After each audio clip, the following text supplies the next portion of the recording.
I told you that the most valuable resource in the world isn't money, isn't oil, isn't even data?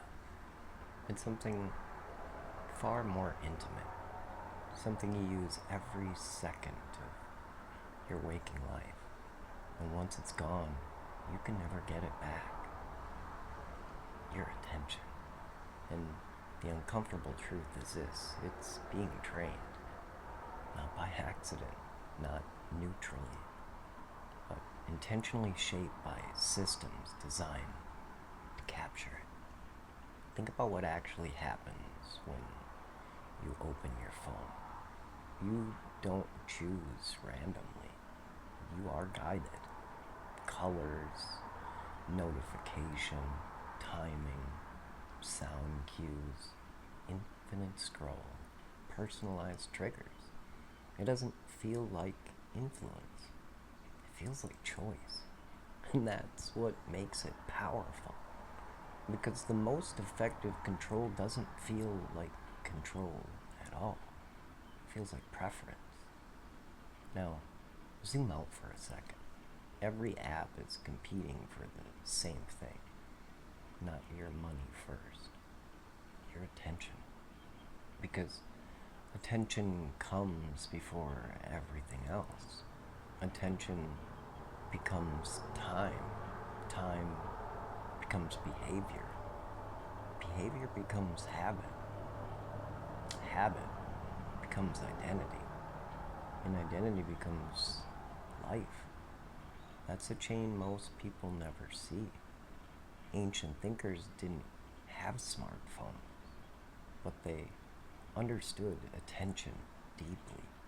They called it the seat of the mind. Where you place it determines what kind of person you become.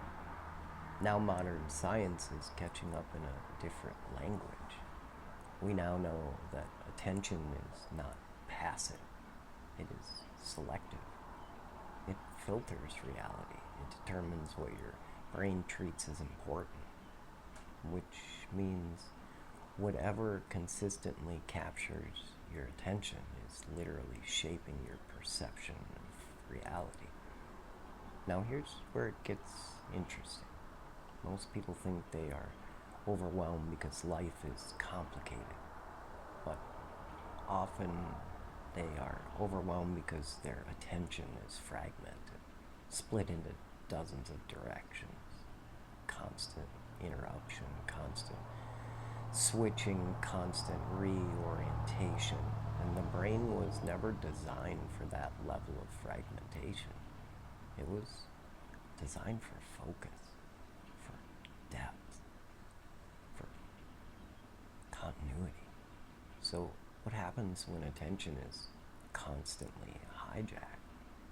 Everything feels urgent, nothing feels complete. You are always almost present, never fully here.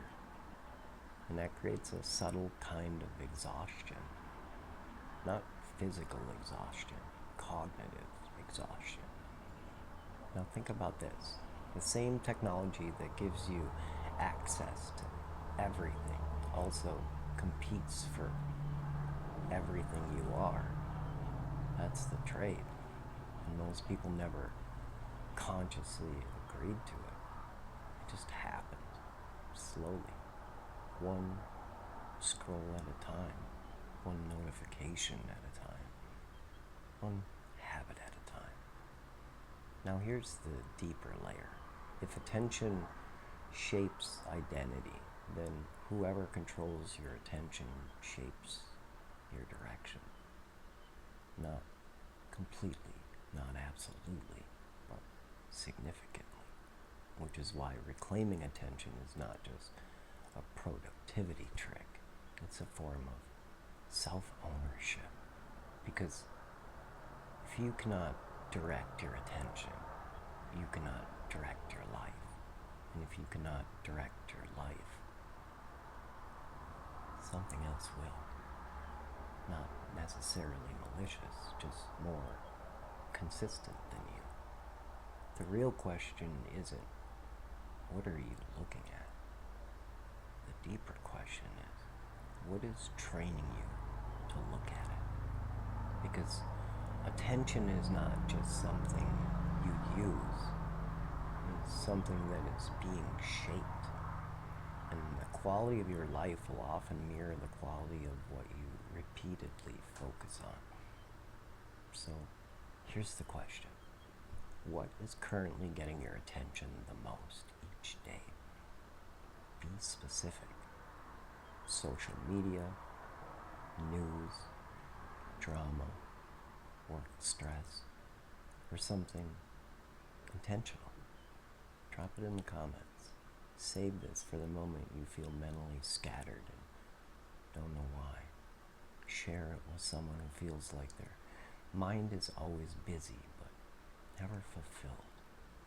And subscribe to the Source Force fam for more hidden structures beyond modern life that most people never stop long enough to notice. Because attention is not just what you have, it's what you become.